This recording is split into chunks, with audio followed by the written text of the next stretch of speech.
Hey, U.S. history students, this is Mr. Baker again. This is Baker's Backyard with our fourth installment of our Unit 2, which will be our final one before we transition to Unit 3.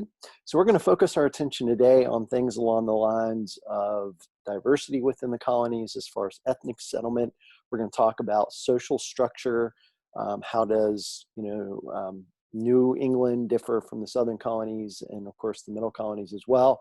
And then we also want to kind of think a little bit about how does the development of political thinking and also religion with things along the lines of the Great Awakening, how does that serve as kind of like a good transition point to time period 3, which will kind of jumpstart us into the pre-revolution, revolution, and of course the period that we associate with the critical time and the early presidency. So we're going to focus our attention today on 4 main objectives.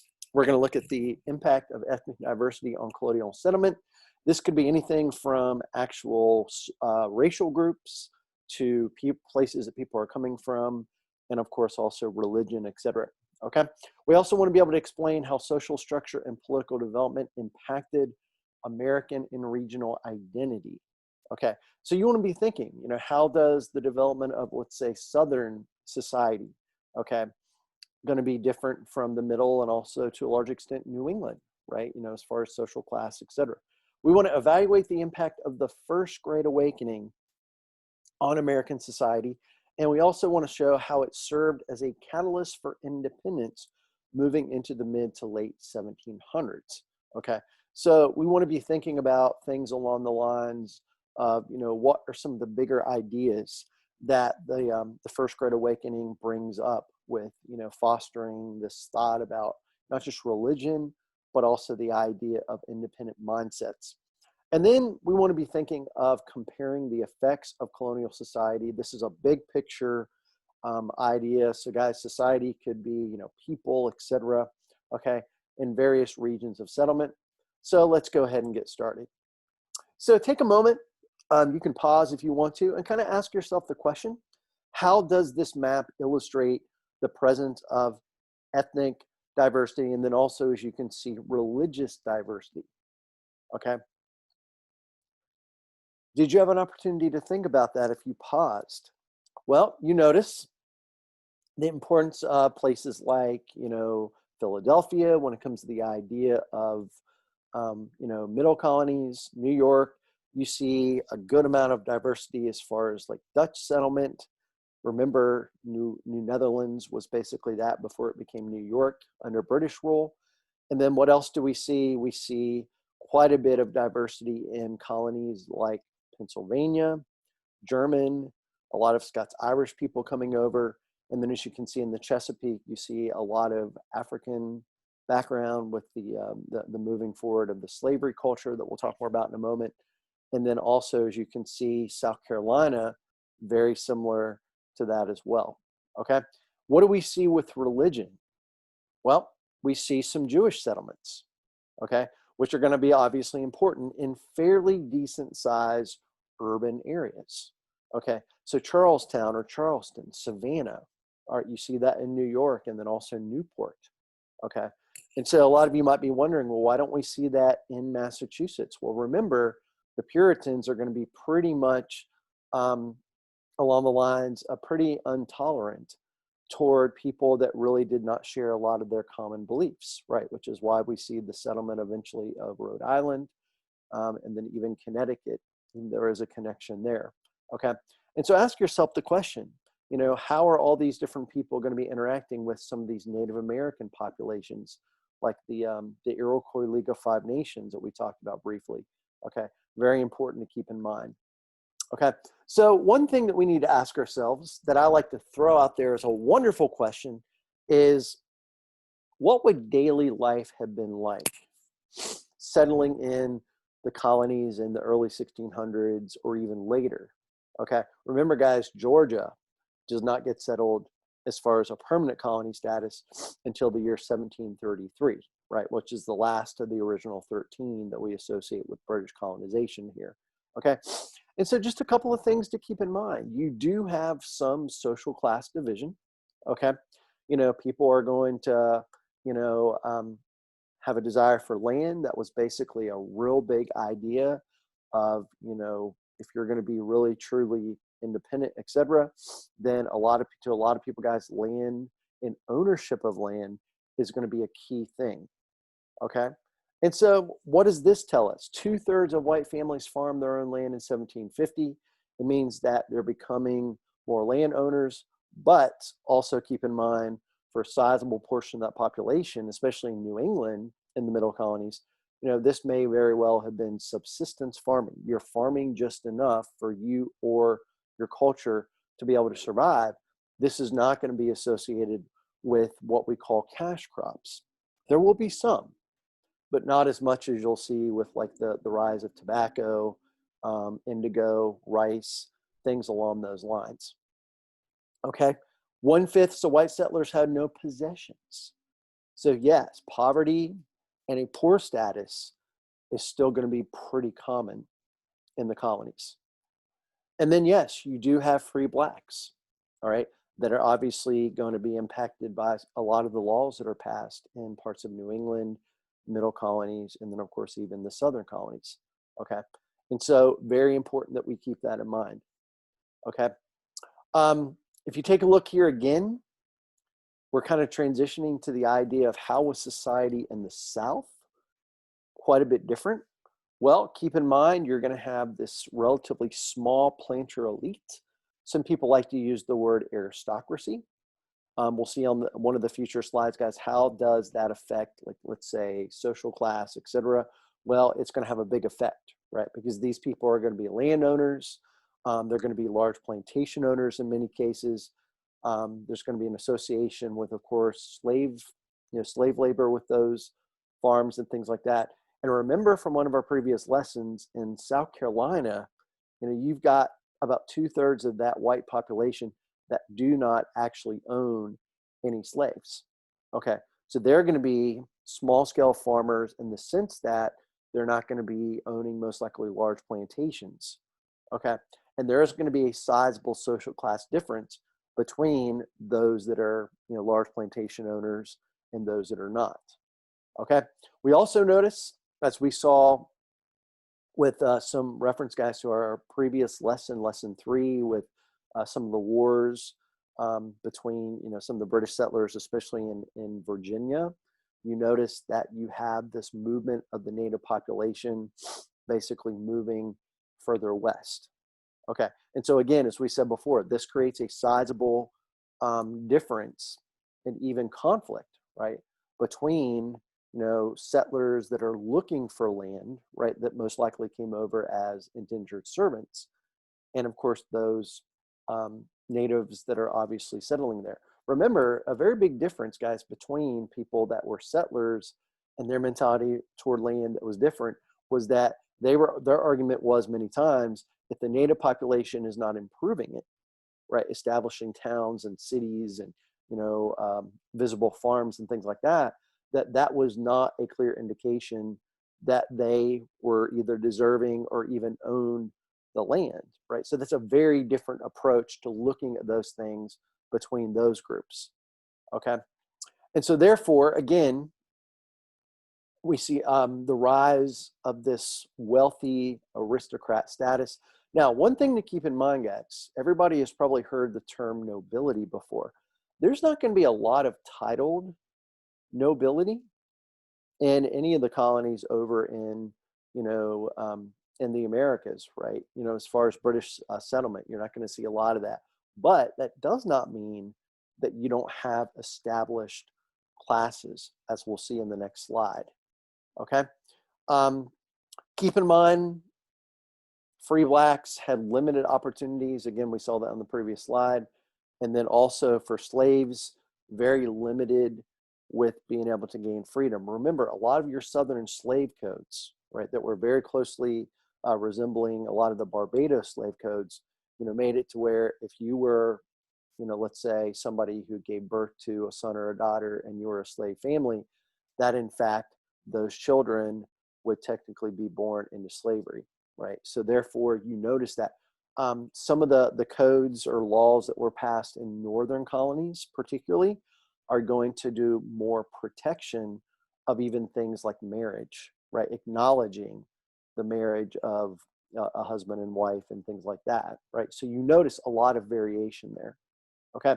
So take a moment, maybe to even pause your screen and ask yourself the question, what does this tell us about the development of maybe a unique culture of social structure in the Southern colonies?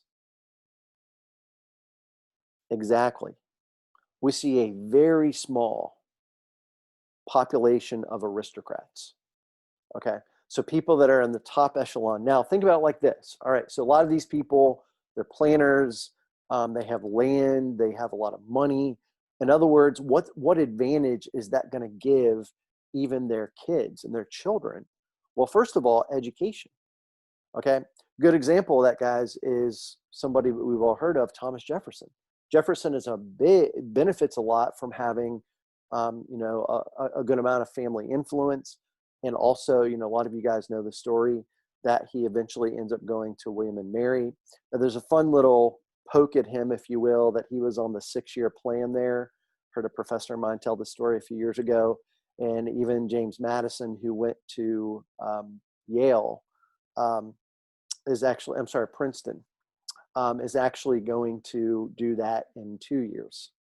Okay.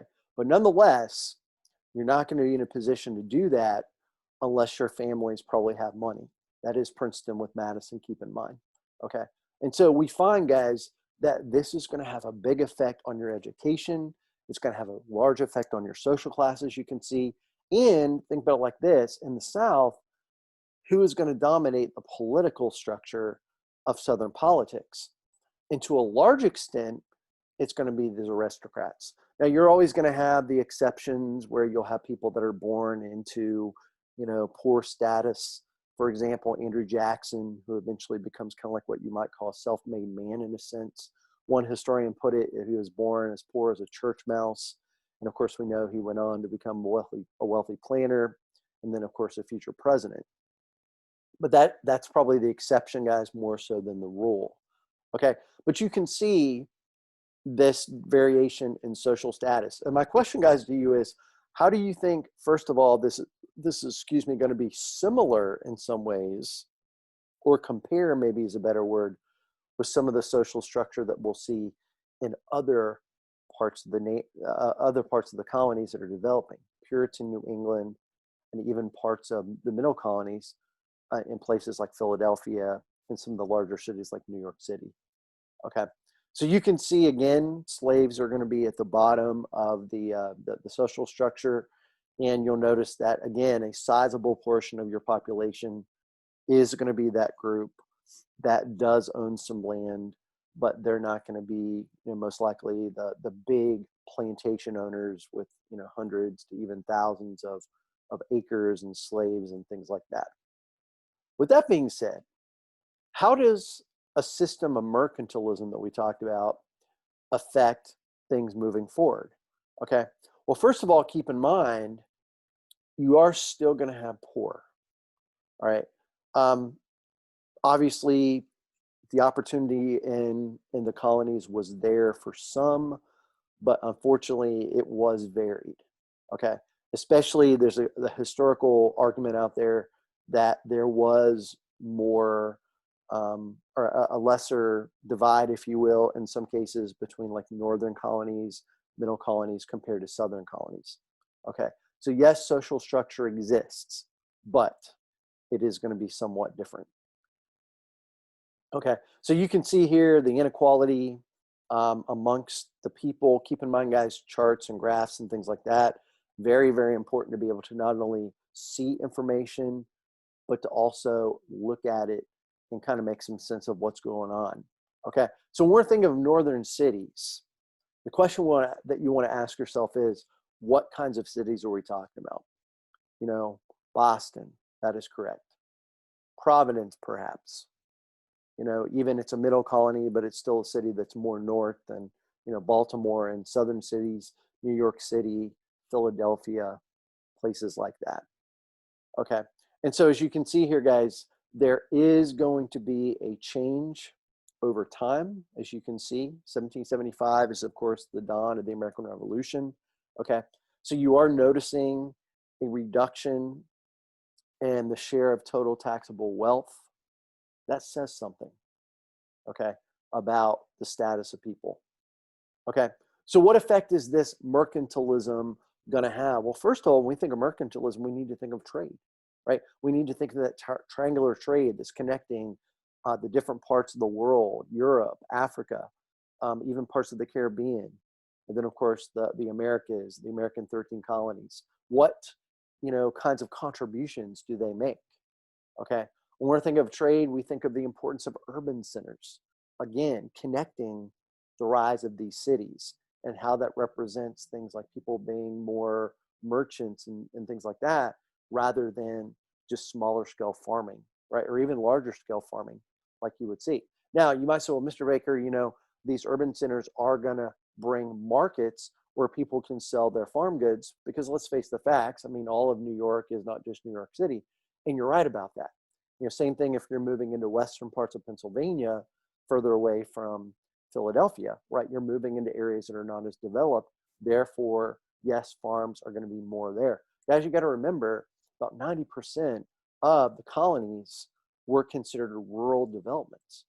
So I think it was by the time Washington became president, Philadelphia is the largest city in then the United States. And I want to say it was about 25,000 people or something, right? So these cities are developing over time, but industry and also, of course, the idea of trade, etc., aid with that. Therefore, take a look here, this consumer revolution. Think about what comes to mind when you think of consumer. Right.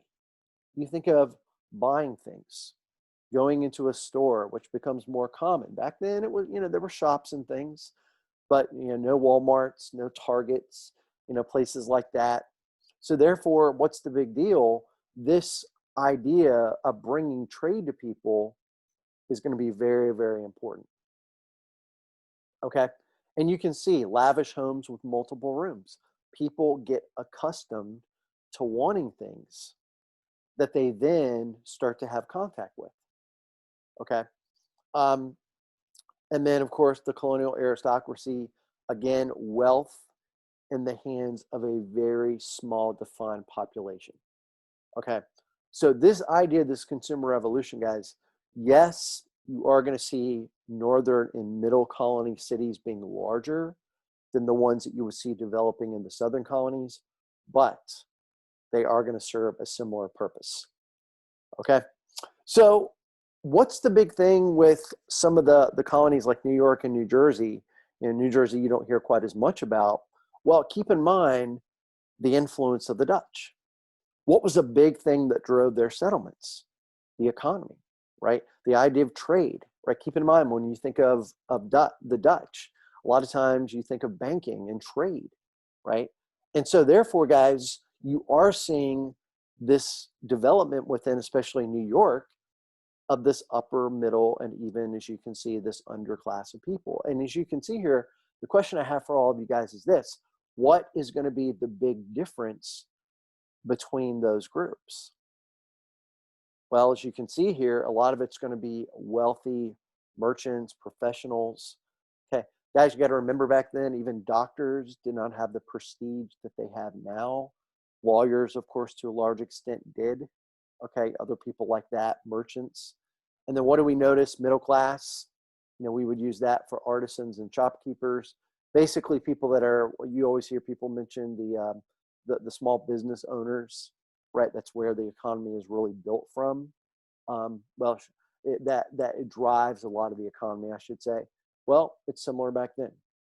And then underclass, unskilled workers, widows, orphans, basically unemployed people, those that, most likely you would associate with poor and folks in poverty. And then, as you can see, enslaved labor. Now, keep in mind, you are going to see, I think it is about 20% at least, of some people that are wealthy. That's the key, in some of these larger urban cities actually owning slaves. New York City, places like that. Okay.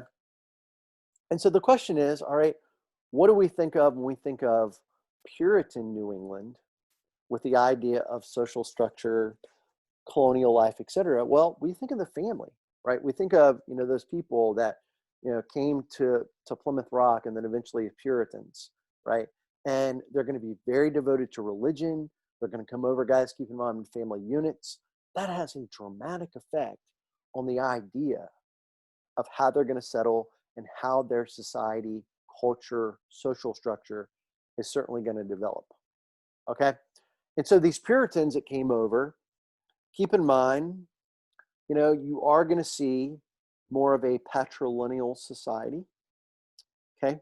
So, you do see more, focus on, men as far as like, being voters and things like that. Now, women could be members of the church many times. Okay?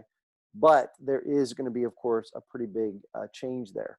Okay? Or I'm sorry, a pretty big difference between, men and women as far as those things. Okay? This is interesting. Colonies were left to develop with little oversight. Okay? What does that really mean? Well, to a lot of people, that means that, the British crown, perhaps, or government is not going to be as likely to interfere as much as you would see with some other colonies. All right, I would say that has pros and cons. Okay, keep in mind a couple of things. A third of the families of Puritans traveled together over. So you automatically already have a way to repopulate your colony, a way to grow. And of course, people are thinking child involvement, right? So they're not just thinking like the original settlers guys at Jamestown as, males that really don't have any responsibility to wives and then eventually kids. So they automatically have this mindset. Now, my question to all of you is, what effect do you think that's going to have on the settlement that's different in, let's say, New England, as opposed to what you would see with the earlier days of Jamestown? And the answer is a lot of things regarding community and education. Yes, the church, the Congregationalist church eventually, is going to be one of the dominant churches, especially in somewhere like Massachusetts and then even parts of Connecticut. But what we notice is that, within probably about 10 to 20 years of Puritan settlement, the Puritans are already passing laws that make it not just suggested, but basically required that if you were a family that had, I think it was like 50 families within an area, that you had to establish basically what we would call the equivalent of a public school. It had to be funded. We call that the Massachusetts Law or the Old Illiterate State Act of 1649. Think about why that's important. And then also think about, what would be the first college that these people would establish? And the answer is Harvard. So they want an educated group from the ground up to be able to not just be able to read things like the Bible and so forth, but they want people to be able to obviously be ready, trained, etc., for things like pastoring, etc., etc. Okay. So very important to keep in mind. So self-governing. Remember, the Pilgrims made it very clear with the Mayflower Compact. We have to be able to self-govern within the mentality that community must be the number one commitment that we have. And guys, remember, even before they got off that ship in 1620 is when they basically signed that. Very, very important. Okay. Keep in mind, there is going to be voting. One thing to keep in mind politically that we'll talk a little bit later about is that they are not entirely democratic. That would be next to impossible to probably make or whatever everyone to vote, but they are going to be considered more democratic than what you would have found across the pond in England. Okay, but the men and the church that could vote, okay, are going to have some flexibility to elect a governor, which that changes over time, keep in mind, etc. And so what do we notice? We notice a lot of migration, people coming over, right, to settle and practice their religion peacefully and obviously within having a degree of religious toleration and freedom. Okay. And again, Very important, guys, this concept of wanting your society to have visible sainthood, okay? That you can physically see and observe that a person is practicing. Now, you might say, well, Mr. Baker, is this really that big of a deal? And the answer is yes. This is not on the slide, but it might be worth noting. Puritans are going to develop this very significant view of liberty that we distinguish between natural and what they would call moral. Okay. Now you might be thinking, okay, what's the difference? Right? We've all heard of natural rights and things like that. That's a little bit different. All right. But the idea of natural is that you have instincts, no restraints to your actions. That would be the opposite of observing visible sainthood. Okay. So if you're practicing natural liberty, okay, you're basically doing it without any restraint, which to the Puritans would basically be that you are doing it without, perhaps a moral compass, which moral liberty would be, guys, that you're making choices, right, that reflect the glory of God, right? That's the way they would look at it. And therefore, as a result, that is the perfect example of true liberty to the Puritans. Okay. And so what we find is that because of that, guys, what we notice is that these people are going to associate about everything with religious influence. The idea of the Protestant work ethic, right? Puritan work ethic, some people call it, etc. Doing everything to your ability to please God. That would be moral liberty as a form of liberty according to the Puritans. Okay. So just keep that in mind. You can probably see that there's going to be a clash between Puritans along those lines to an extent, and even people like Anne Hutchinson, right? So something to keep in mind. Cause and effect. They have their view on liberty. Other people have a different view. Ergo, different settlements happen over time. Okay? All right. So it's a big misconception, and people are like, the Puritans and people in New England didn't farm. They did. But keep in mind, most of their farming is going to be more or less not the kind of farming that you would see with large-scale farms in the South, but it's also going to be more subsistence for the community. Okay. Now, there are going to be some markets to sell your goods. We already covered that, right? So you could sell goods in places like Boston or places like that. But what we see is that we're looking at, the way that that's going to affect women. As you can see, just because we have more of a patrilineal or patriarchal society does not mean, guys, that the women do not make valuable and significant contributions. All right. But you can see kitchen, garden, milk house, dairy, wash house. Okay. The idea of keeping the home fires burning, and some people would say, whereas you can see there, the men are going to be more out, working in different capacities, et cetera, et cetera. Okay. All right. So you are going to see less protection, if you will, with some of the, things like having wills. We talked about that a little bit with where you would see more women in Southern colonies, especially keep in mind Jamestown with, just the conditions and so forth. Okay. So you are going to see less protection of that, partly due to the fact that, men and women in New England tend to live longer. Okay. But keep in mind, the idea here is significant. Does not matter whether you're a male who served as a pastor in a church or the head of your household, women were also expected to model godliness. Now, there's a concept that pops up that kind of starts to make some headway a little bit later, but I think it's kind of developing in this time period. We call it Republican motherhood.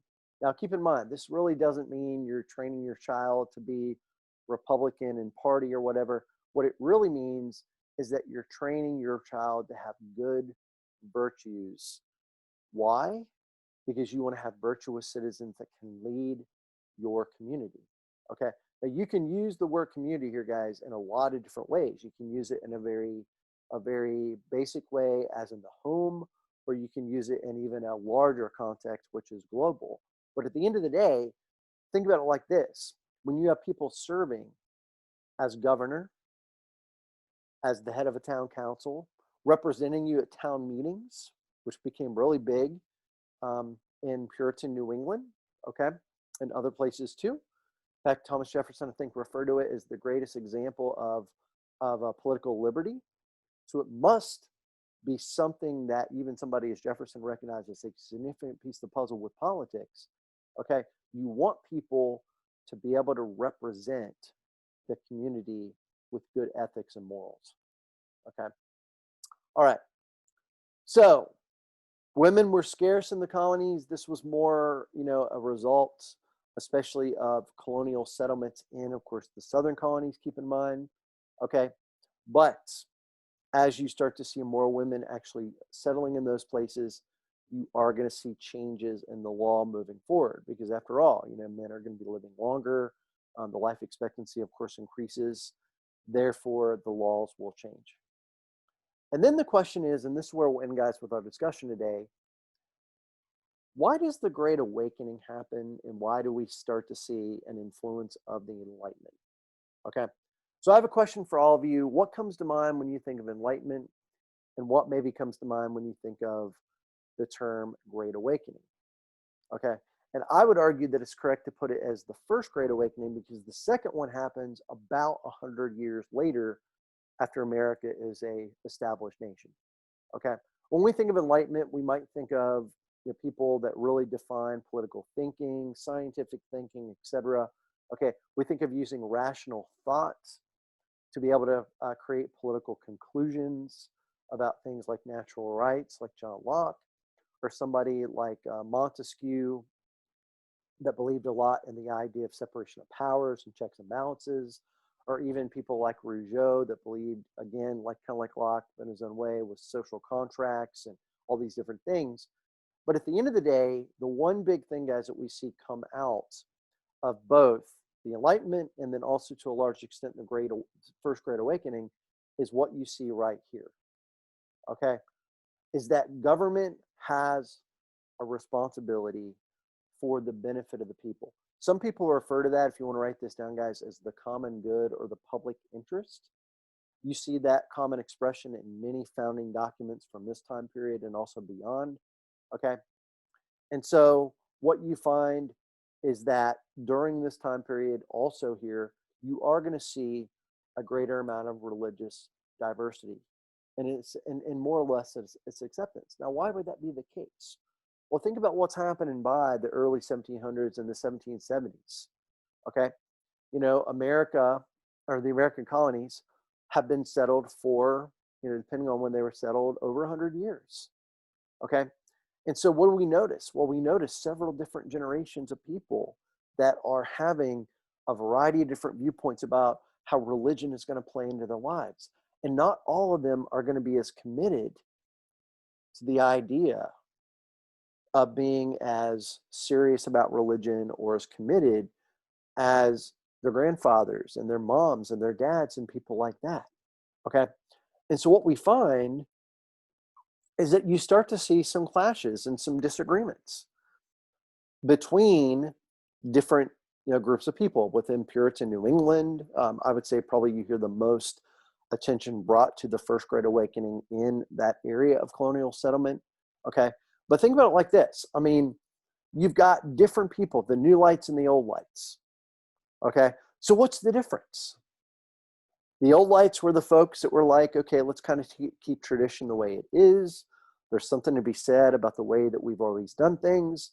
The new lights are going to be looking at this from more of a new or kind of a different perspective. Okay, so think about this. I mean, this creates a degree of division, even within how even people that are within the First Great Awakening are going to view things. Like a good example here, guys, is what are the two probably biggest personalities that come out of the First Great Awakening as far as religious figures in America? Jonathan Edwards and George Whitfield.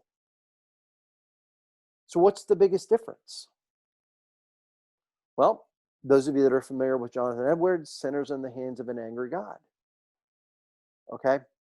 I think that title, to a large extent, says not everything, but quite a bit. Okay?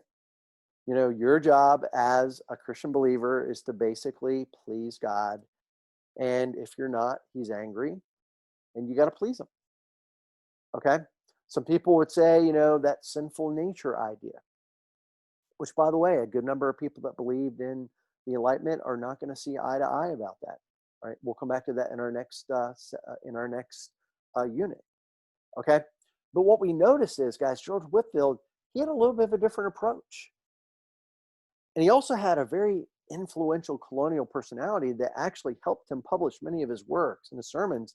And that colonial personality is going to be who? Ben Franklin. Probably, you know, if not the most well-known American developing in this period of time, certainly one of the top ones. Okay. And so what do we notice? Well, we're noticing, guys, that the idea of the press, right, publishing things is going to be a tremendous outcome with both the First Great Awakening and also what we call this Enlightenment.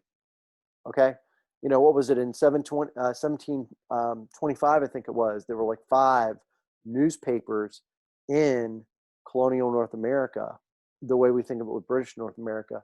By about 1775, that number has gone all the way up to around 40. That's a sizable change. Okay. And so a couple of observations there. Number one, people are taking notice of things that are being published.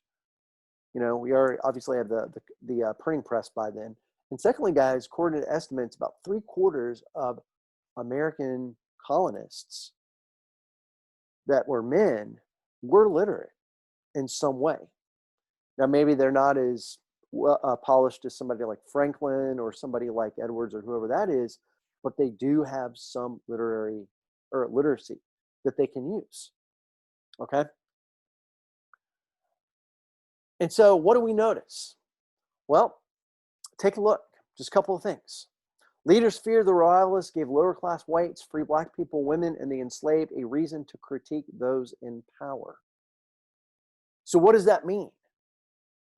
People of different social class status can have an opinion on things like the Bible and the way that their religion kind of plays into their lifestyle. Okay? There will be differences within the church. Another thing, keep in mind, why do they eventually come up with this thing called the halfway covenant? They're not seeing the same commitment to that wholehearted, you know, faith, if you will, that they wanted to see within that, probably that first generation of settlers. So it's like, well, we might not see that ever again. So therefore, we'll at least allow a degree of church membership that they, you know, can have some opportunity, at least some church, you know, and exposure to doctrines and things like that is better than nothing. Okay. And this is important too. Resistance to established authority became more frequent and more collective. What does that mean? You're seeing a further, excuse me, guys. You're seeing a further development of independent thinking. Do you think that's going to have a pretty considerable effect on the coming of the American Revolution? Absolutely. Okay. And then what happens? Probably one of the biggest political developments. So we're transitioning, guys, to politics here for the last few minutes. And that's going to be the idea of how and do you apply British common law and any of the British policies to colonial American settlement. All right. Now remember, guys, when we think of common law, we think of law that's very much established by past court precedents, court decisions. Okay. So that's a big reason why, if you think about, you know, there's this big debate out there about, you know, are paper constitutions, you know, more American than British. You know, there's a case to be made that, yeah, we as Americans, we do like our paper constitutions, whether that's literally the physical constitution or whether that's the Bill of Rights. There is a bit English Bill of Rights, but, you know, our idea of defining government power is something that we became more accustomed to, okay? And so what's going to happen? Well, we're going to eventually have a big issue that develops that dealt with the issue of free press, okay? And so, as you can see here, Governor Cosby is accused. And that was technically against the law. John Peter Zenger, this became known as the Zenger Case or the Zenger trial, okay? And so this guy was corrupt, talking about the governor, right?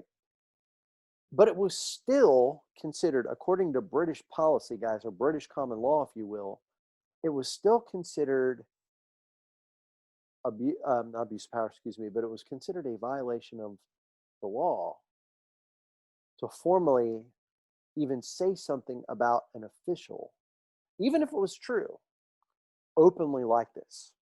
Now, a lot of you are thinking, well, Mr. Baker, our First Amendment gives us free speech in press. Yes, it does.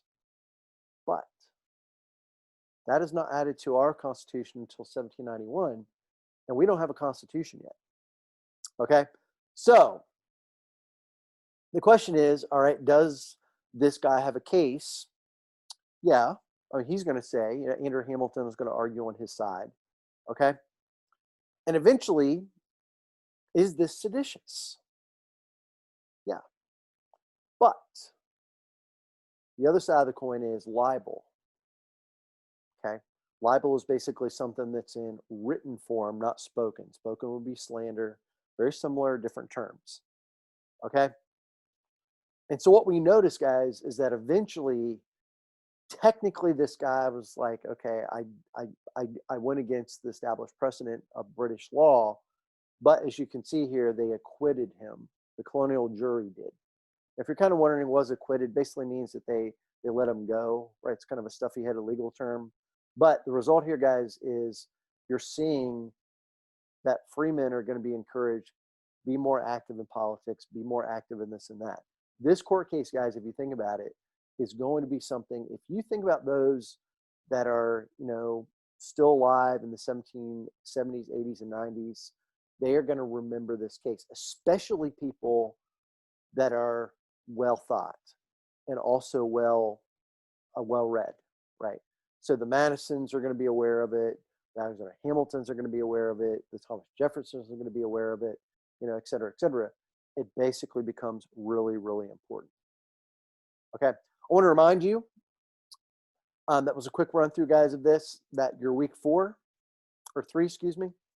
You have a quiz to show mastery, 5 questions, same format you're used to. You take it up to twice. The goal is, guys, to get time down and also be able to really work on applying concepts to actual passages and historian arguments and also visuals, okay?